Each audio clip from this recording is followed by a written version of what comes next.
Let me tell you something you already know. The world ain't all sunshine and rainbows.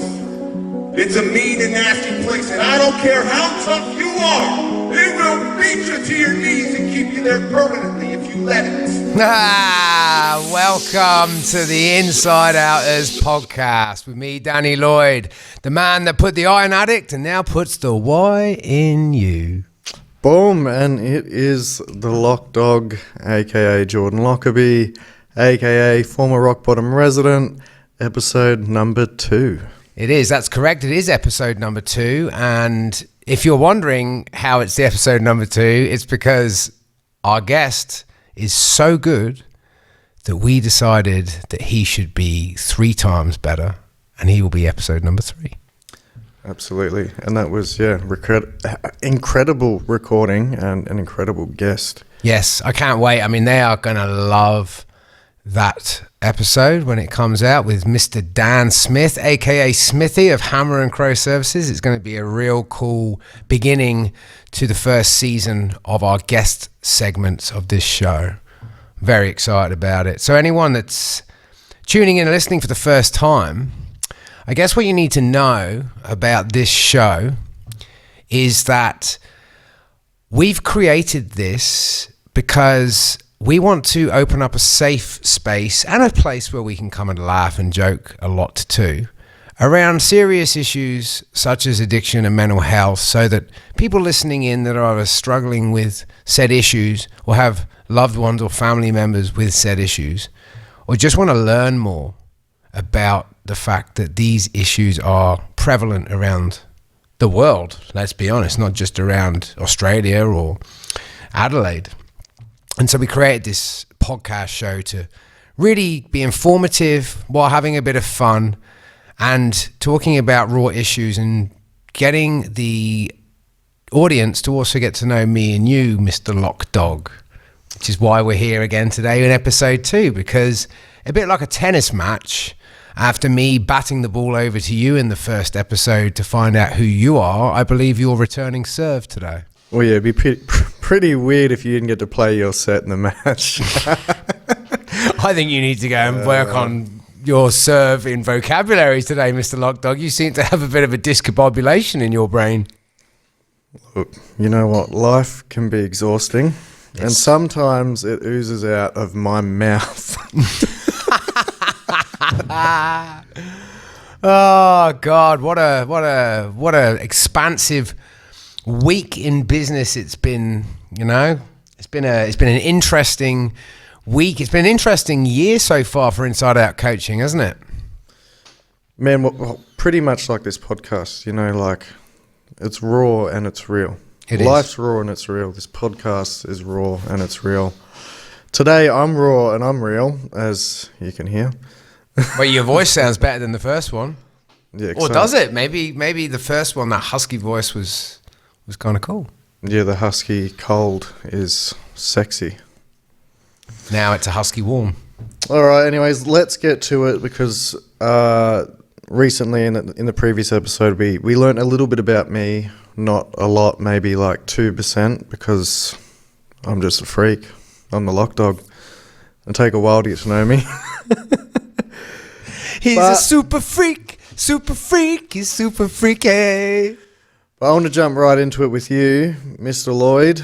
Okay. The guy that put the I into incredible. Oh, I do try and put the I into incredible where I can. All right, so let's kick it off. Can you tell us a little bit about yourself and what you do, for everyone to get a bit of a feel for who you are? Well, what do I do? Well, I'll tell you a bit about myself. I come from a tiny little island in the middle of the English Sea called Guernsey. Not many people have heard of this mystical little island, this little gem in the crown of the United Kingdom. But I grew up in a very small community that was locked off by the sea. And in this small community, I was a bird that was caged, that needed to fly. And as such, during my formative years growing up in Guernsey, as much as it is a place that is very safe in many ways at times to raise your children in, it's also a place where a lot of people seem to have a lot of opinions about what it is you do with your life.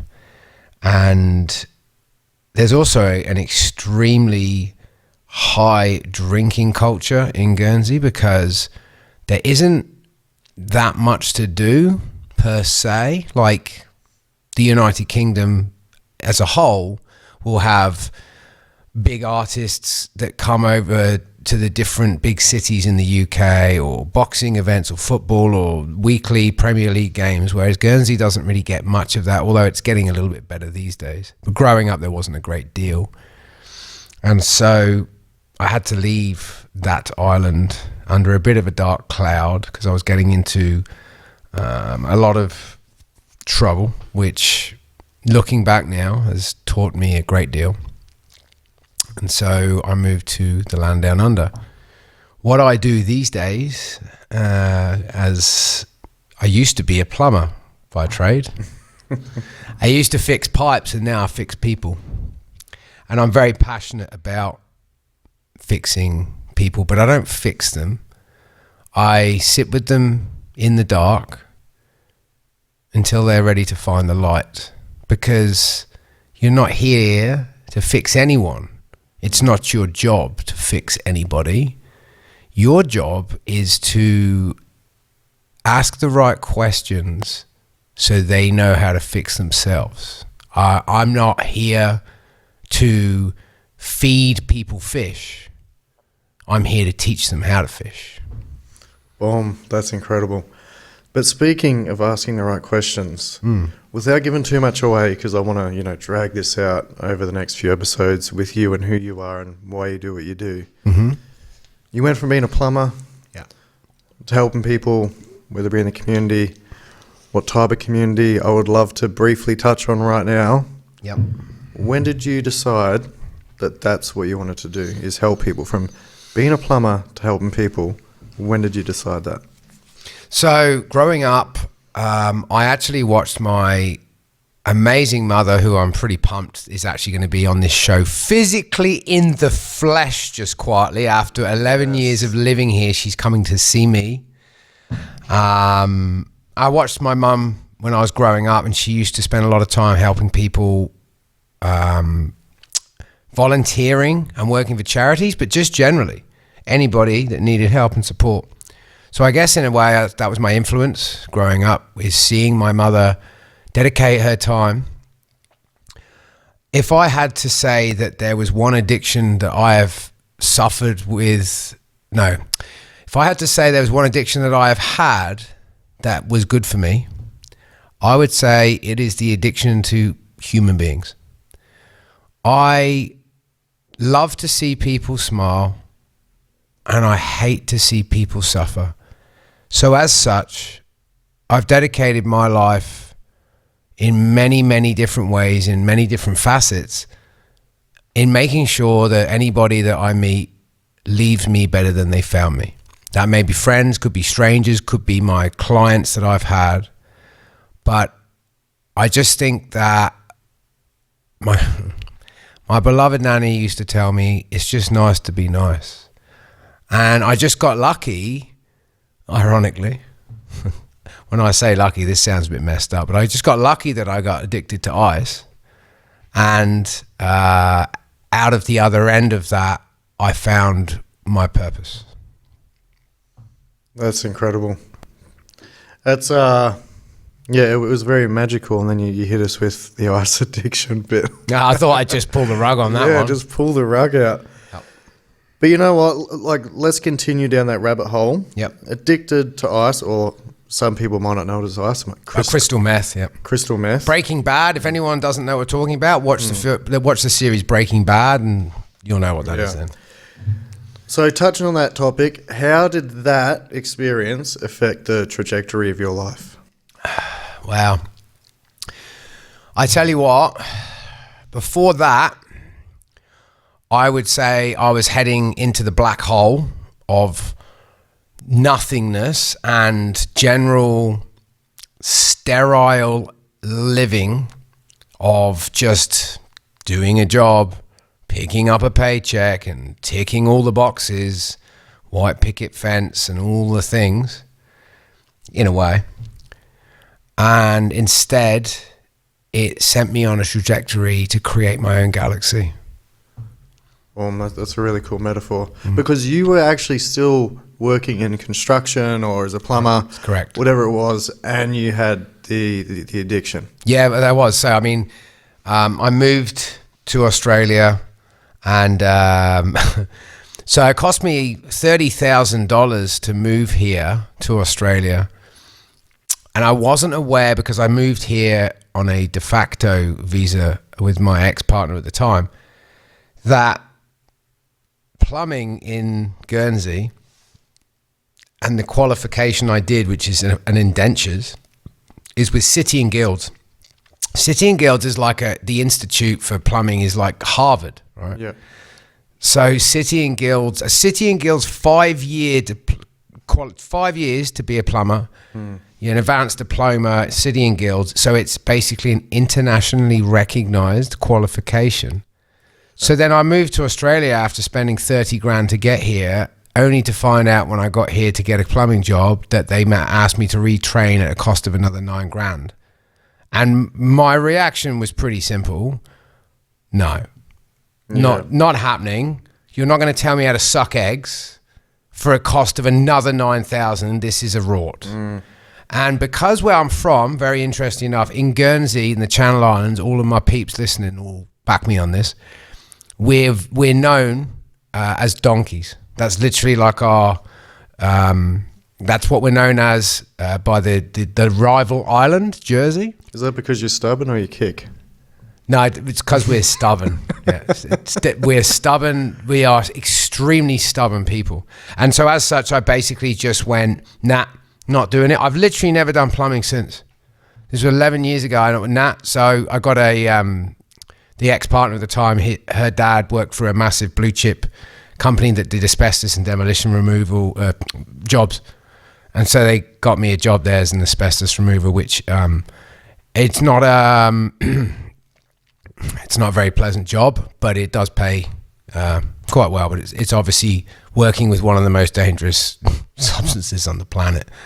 So, I used to be a plumber, but then I've done a lot of other things as well, job-wise, so I'm random. So plumbing, asbestos removal. Because you couldn't become a plumber here. Yeah. Just because of the recognition of prior learning type. Yeah, so they sent me to TAFE and I did the RPL with some bloke who he's never been a plumber. He's learned how to teach plumbing. And he's sitting there and telling me that I need to retrain in X, Y, Z, A, B, and C when I'm holding an international qualification where basically the rest of the world recognizes it. And I was like, nah, I'm not doing it. And so I fell into this asbestos removal stuff, and it's a needed job to be done, and I respect anyone that does it. Yeah. It just was probably not a very good idea for me to do it for things that one day we will talk about more on that.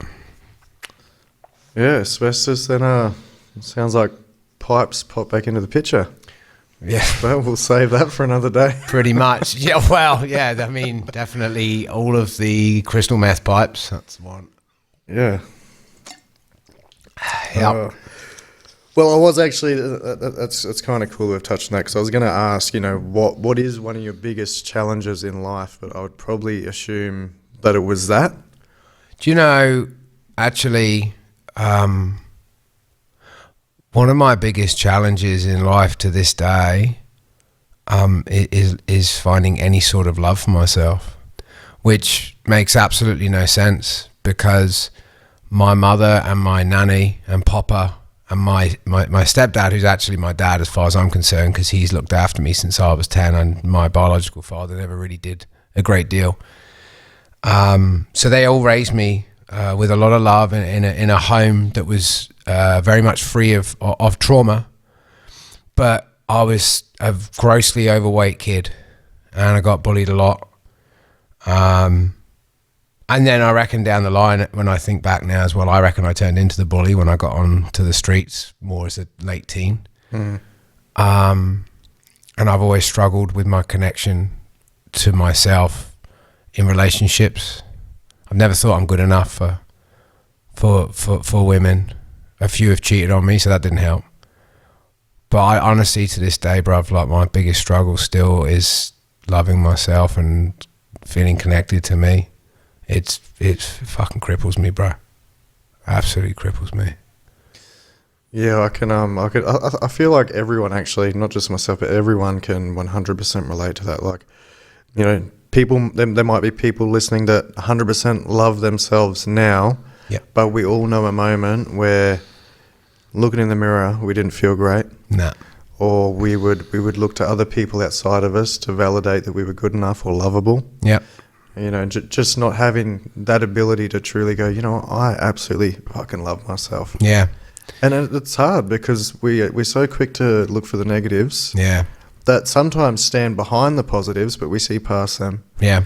Well, interestingly, like I feel like we've been born negative. Like I feel like we've been born into a negative world, and everything around us that we're told is negative. And so much so, I read a study the other day by Harvard University, where they did this the whole way that, you know, people like Harvard do these studies clinically, and they found that when they said something to somebody that was positive.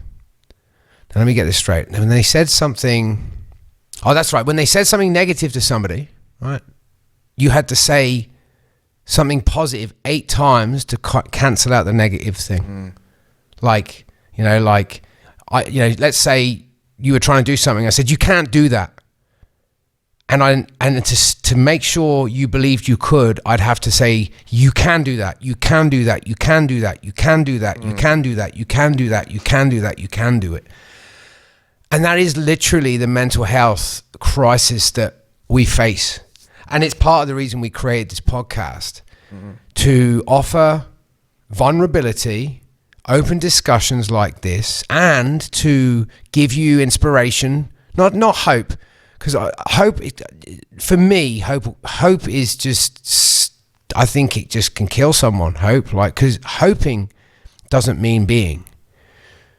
And so I feel like this is partly why we created this platform, is to educate and inspire people by hearing stories like ours and our guests, that yes, you may be sometimes down at the bottom, but how can you climb to the top of the mountain if you never started at the bottom to summit it?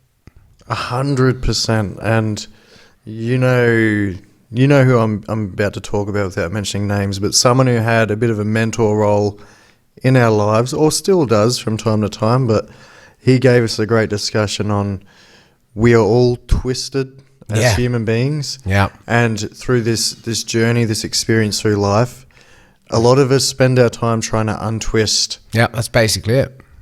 But all we're doing is trying to, the whole point of life is to untwist the twistedness. Yeah. But the message, I think, from that is, with this podcast, like letting people know that it's acceptable to be twisted. 100%. And talk about being twisted. 100%. And also share spaces with people on that journey and go, you know what, I'm twisted like the rest of you, but we're all here untwisting. And it's okay to be flawed. Exactly. That's, you know what, that's the whole inspiration behind my Diary of an Addict Life for Fives that I do as consistently as I can on my social media pages. Like, bro, like I literally, you've seen them, like I just bare my soul on there and I say, look at me, like, you know, you may be watching this and thinking I got my shit together. I've got news for you. No one's got their shit together. Everybody's just winging it, bruv. Everyone's just winging it all the way to the top of these CEOs, even at Rio Tintos and big banks. They're just winging it. Everyone's just making it up. 100%, man. I'm one of those people, like, I'll wing it till I fly. I like that. That's pretty clever. Just flapping those wings, winging it till I fly and get somewhere. Well, you know, going on this podcast, this is new this year. A lot's happened in a year. I would love for you to share a little bit about how you this year is different to you compared like last year? Wow. Do you know, in the last year, and our business actually this week, or next week, is like a year old, by the way. That's pretty cool. We opened the business like mid-November last year. Yeah. So when I look back at mid-November last year to now coming into mid-November this year, and the person I am now to person I was a year ago, do you know the number one key thing I would tell you about what's changed about me is my awareness. My awareness around my emotional makeup, my emotions generally, my awareness around how I should show up and treat you as a business partner and not think my values are your values. You know, like, just because I'm hectic, right? And like, oh, look, if you think of that word value, it's only valued by who? Exactly, by yourself. I think, you know, look, if I could say something to me a year ago, I would have said, it's okay. In a year's time, you're going to be real proud of yourself. Because as I sit here today, and I am no way perfect trust me, even a slight thing. But I tell you what, I'm working on it. Every day I am untwisting. Every day I'm showing up, and every day I am growing through things. Not going through things, growing through things. So I think the number one thing that's changed for me in the last year and that's helped me change is being aware of me and what makes me tick, and not thinking that everyone is going to understand me, but also not expecting people to be like me. That's the number one thing I would have learned is awareness, and very glad to be more aware of me for my good and my bad things. So yeah, awareness for me. Yeah, I was just singing that when you were talking. That says a lot about my listening. But just, you know, how like there's so many of us that, you know, we think back to a year ago. I know for me there was points going through while we were going through starting a business, and, you know, left the workforce, all the things, everything happened, and, you know, there was moments in that where I thought, shit, am I going to make it? Yep. But then you get a year down the line, you look back and you go, well, it's been a year and I made it. Yep. You know, and there's so many of us that are going through, you know, hard times to whatever degree is personal to everyone. Yep. You know, I know there's a lot of people that think, you know, I don't want to be here anymore. It's too hard. No. Never. But like, how many times have you gotten a year down the line after having those thoughts or saying those things? Yep. To still be here and it's fine. Yep. Man, honestly, never take a permanent decision over a temporary problem, because it's just a bad day. It's not a bad life. Like my gran said something to me a long time ago, and I heard it again echoed by a very famous motivational speaker, and it basically goes, there's no such thing as a bad day. If you think there is, try missing one. I absolutely love that. Yeah. I love that. And, you know, there's one I've kind of said to you recently too about, you know, even on the days that are doom and gloom, Yeah. we are living someone else's dream. Exactly. Like, someone would trade what they've got for your worst day, Yep. because it's better than the days they live through. Exactly. You know, so a bit of gratitude can Yep. change everything. 100%. 100%. Well, that brings me to the next question, but I feel like we've probably touched on that because we've been pretty expansive and detailed in a lot of things. But I'm going to give you another one. I feel like I know the answer, but I want other people to hear the answer because I feel like it's a lot of who you are and why you do what you do. Yeah. So who was the most influential person in your life and how did they impact you? My grandmother and my mother have been hugely influential in my life for different reasons. The only difference between my grandmother and my mother was age and energy. I reckon my grandmother would have been the same as what I witnessed my mum being growing up. But my grandmother moved in a different way, and she had a different elegance to her than my mother has an elegance to her. But I mean, how can you end up becoming what you look at growing up and having no father per se present, and just watching my mum maneuvering through things it's phenomenal. Just watching a young woman refusing to admit anything but victory, and doing it all with grace and certainty, and also on top of that, volunteering her time all the time outside of that while raising a son and being present for him. So I don't know, I'm pretty driven by my mum, and I know that I'm living out her dream. Like she told me before, she lives vicariously through me because she had to do what she had to do to raise me and ended up in finance. But if she'd had the chance, she would have been doing now what I do, which is being out in the battlefields of life with some of the biggest casualties for us, addiction, but there's mental health, disability, there's so many things. I got so much appreciation for single mums. Their output, given their circumstances, is ridiculous. Two roles, juggling multiple jobs for a lot of these single mothers, trying to raise both young men and women, keep themselves together. They are, I definitely think, I don't even know how to put into words because I was raised by a single mum, but I feel like every year they should get a reward in the mail. Oh, definitely. A letter of recognition, whether it be a bit of financial help or even a medal and a plaque to pin it on. We have, women, the female form is so powerful. And when it comes to then adding in there the fact that they have a cub, they have a child, wow. They're unbeatable. They're unstoppable. It's why we have such things like the man flu. Because realistically, most of the time, we're quite weak-minded individuals when we want to beat men.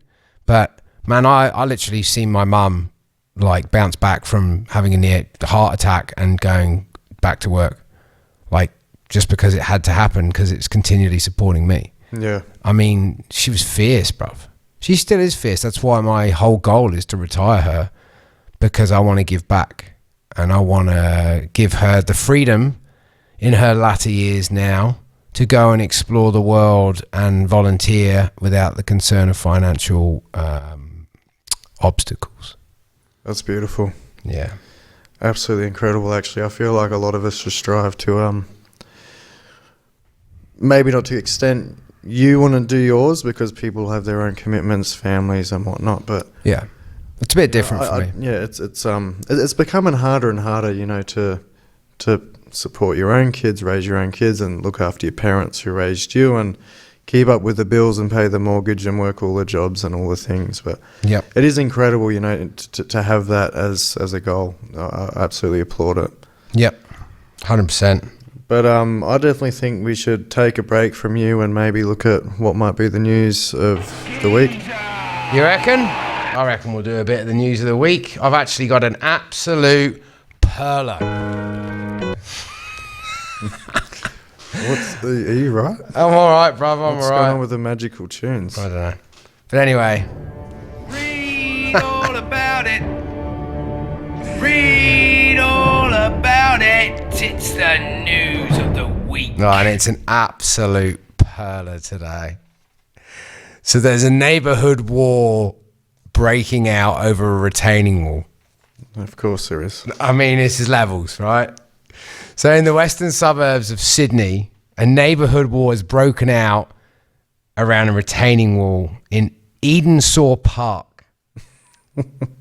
On one side is Connie, who said, "I have to protect my property."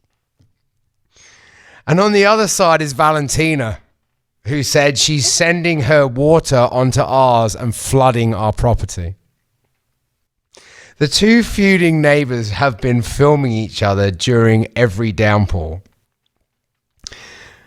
It's surface water from the sky, not storm water, and I can control it, guys. So the other woman is basically blaming Connie for it raining. The water from Connie's place runs down onto Valentina's home when it rains because it sits lower. Yeah. And she said it floods our home. So it just naturally runs down. Because it's a higher. slope Because it sits higher. Yeah, it's not like Connie's got the old laundry hose flung over the fence, squirting water everywhere. No, she's not literally trying to flood the house. No, it's just coming She just from the decided sky. to get a house that was sitting higher than the other house. And so, unfortunately, Valentina's not having a bar of that. So these two are having a massive feud over a retaining wall. So recently she built a brick retaining wall to hold back the deluge, but when the tradies turned up, things turned ugly, right? She thinks our house is supposed to collect all of her rainwater, Valentina says. This is absolute madness, bruv. The council policy says the water flow must not be obstructed by curbing, fencing or retaining walls, Connie said. So during construction of the Great Wall, this is actually what's written, the Great Wall of Edensaw Park, the iPhone videos were running hot. On one side, Connie and her husband are trying to stop the construction, and on the other, Valentina and her parents are shouting to stop. The stoush was posted online, has generated more than 7 million views. Bruv, every single day, right, I try and do these live for fives, right, to try and help people's mental health. I get about 200 views. But this garbage, we've got 7 million views pumping it. People love a wall. Connie said, I won't give up. The police can arrest me. I have to protect my land. All I've got running through my head, bruv, is Braveheart. You can take our land, but you cannot take our freedom. And you want to know what's even worse? All right, tell me. It gets worse. This feud has been going on. How long do you think it's been going on for? I don't know, what, a couple of years? These two have been stuck in this paradigm for 8 years together. They have been feuding over rainfall for 8 years, bruv. Well, I'll tell you what, if you're listening and you've got big problems, just please don't let it be a retaining wall. Pull your fucking head in, bruv. Jesus Christ, that's aggressive. Pull your head in, bruv. Well, that was the news of the week. I mean, we want to talk about mental health, and I think there may be a little bit of that going on there. Christ on a stick. Yeah, I'm going to have to go and look into that a bit further because I feel like there's... Is there a video on that? There's 7 million views on the video. Okay, I'm going to check that out. I need to laugh. 7 million. Yeah, just look it up. Retaining wall, Sydney. 7 million views. Absolute madness, bruv. Yeah, I definitely think it's probably more of a council matter. I feel like there's some poor drainage or something going on there. But I kind of feel like you can't really control the rain. I mean, that could just be me. And to be honest, if you look at the state of the rainfall in New South Wales of recent, Yeah. I think you should just get a boat and live in that, to be honest. I mean, the way it's headed at the moment, I think everyone's going to need a boat just to survive anyway. Jesus Christ, we're nearly in summer here in Adelaide, and we've had hailstorms today. Yes, we have. I had to make the incredible dash out to the car and drive it undercover and try not to get damaged myself in protecting my car, and I was successful in the act. If anyone's seen me, thank you for not laughing loud enough for me to hear it, because it was pretty embarrassing. All right. So let's get back to the questions, because I feel like I just need to pick at you a bit and expose you for everyone. All right. But these ones are a bit less invasive. It's more for there's one there for the listeners. Yep. Some good recommendations. I would love for you to tell our listeners 1, 2, or 3 books you would recommend for them to listen to that would bring some great change or improvement to their mental health or life or relationships. All right. Number 1 book that I recommend anybody to listen to. This book particularly, I would get on Audible. I wouldn't read it because to read it, I think is quite a lot.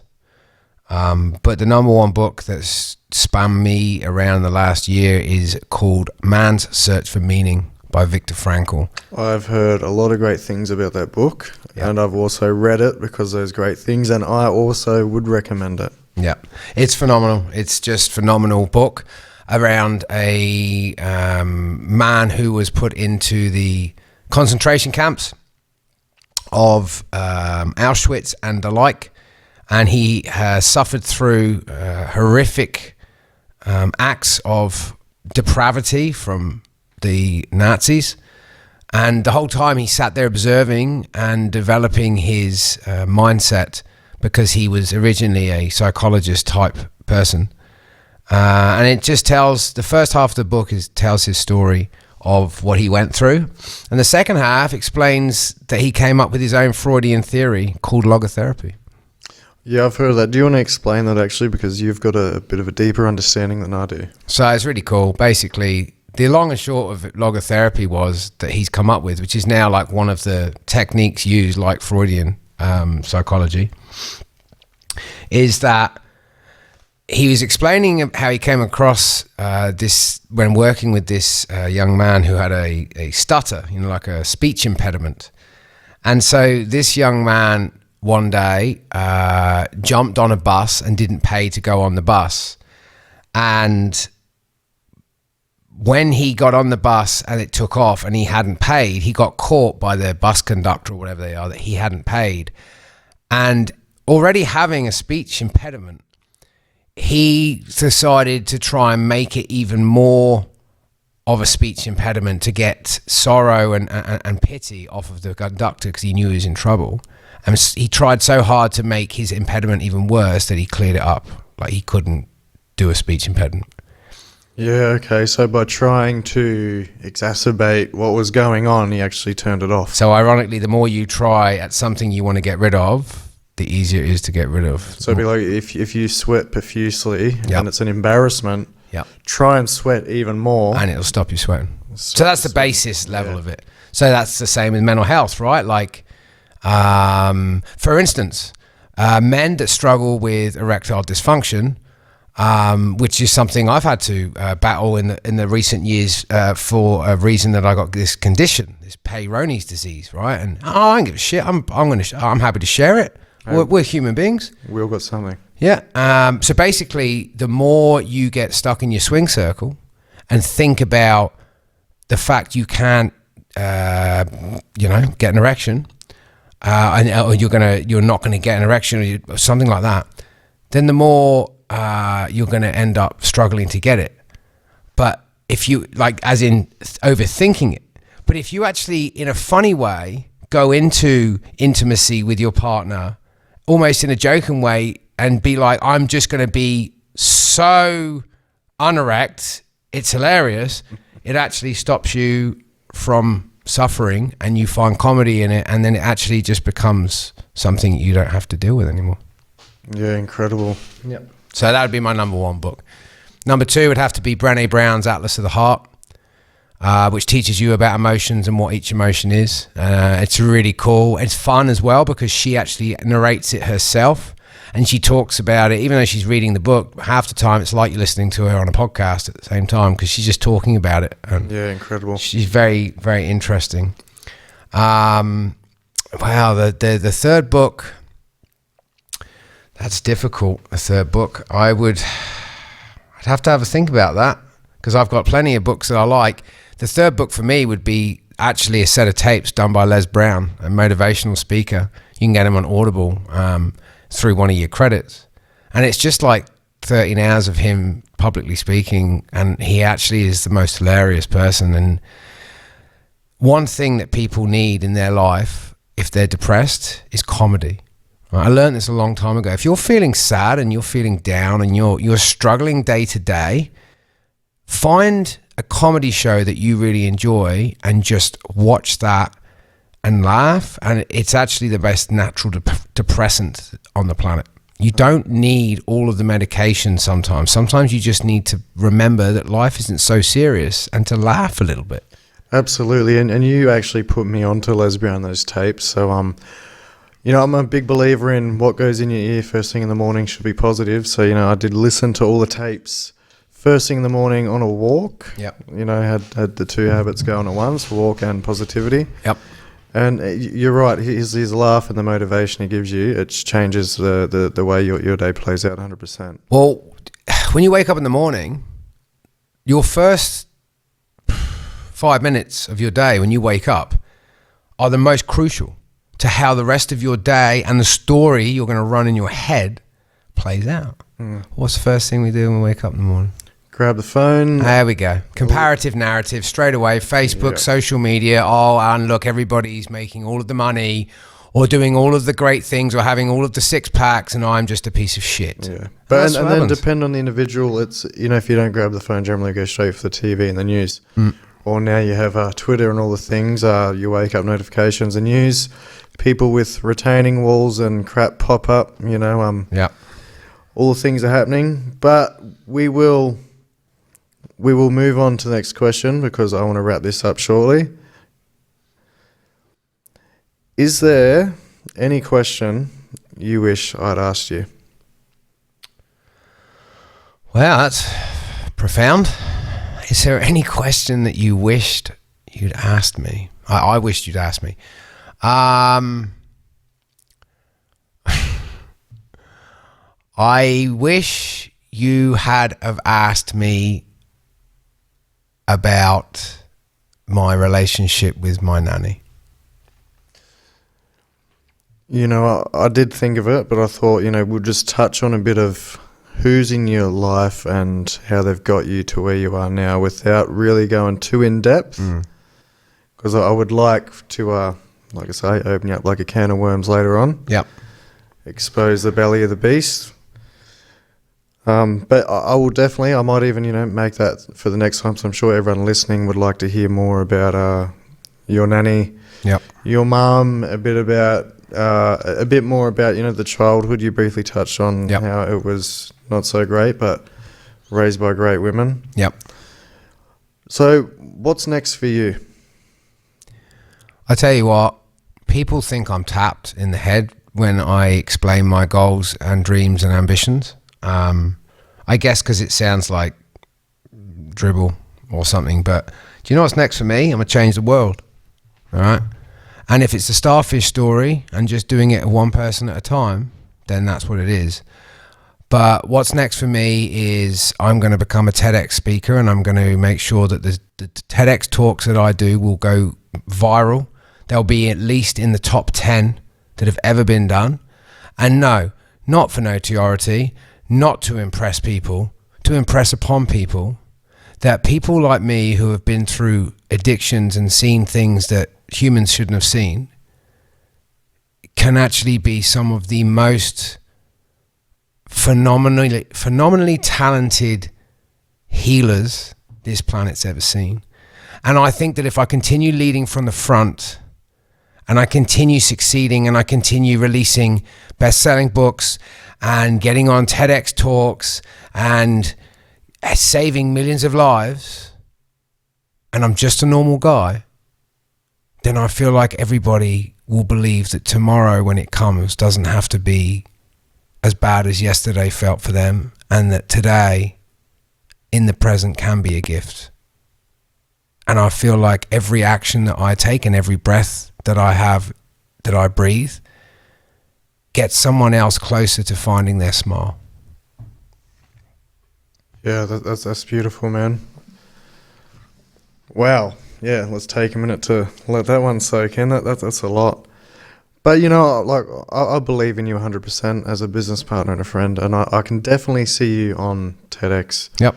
You share your story a lot around this community and other communities and with individuals, just on a one-to-one. Yep. Sitting beside someone, helping them through whatever storm they're going through. And your story definitely helps. Yep. No, I think that the thing that happens to us that we could say was the worst thing can end up becoming someone else's survival story. And I am absolutely hell-bent on changing the way the whole world views addiction and educating every single person that I meet around addiction and how they should think about addiction and how they should think about the fact that this is not an individual recovery process. It is a social recovery process. And as such, something inside me tells me that I've been put on this earth to wake up millions of people in the way they think. And as such, I'm going to do that. And that's why me and you are doing what we're doing. And that's why tirelessly we work day and night. And I love it. Absolutely. That is the mission, and the mission is people, and healing is a big part of that. I will leave everyone on this. Tony Robbins said, and I love this, what's wrong is always available, but so is what's right. So when things feel wrong, try and look for what's right. Nice. I like that. Well, it's been awesome. Enjoyed that. Covered a few little bits and pieces there. Hopefully everyone gets to know us a little bit better. And then next time on the InsideOutrz podcast, we will actually have Mr. Dan Smith, aka Smithy, for our first guest. And you're going to love that. So just remember, hit the subscribe button on YouTube. Follow us. Hit the follow on Spotify. Jump on the socials. Support your boys, because we're going to rise like cream to the top. All right, legends. We'll see you next time on the InsideOutrz podcast. Remember, stay shiny. Keep smiling. Nobody is gonna hit as hard as life. But it ain't about how hard you hit. It's about how hard you can get hit and keep moving forward. How much you can take and keep moving forward. That's how. See you next time on the InsideOutrz podcast.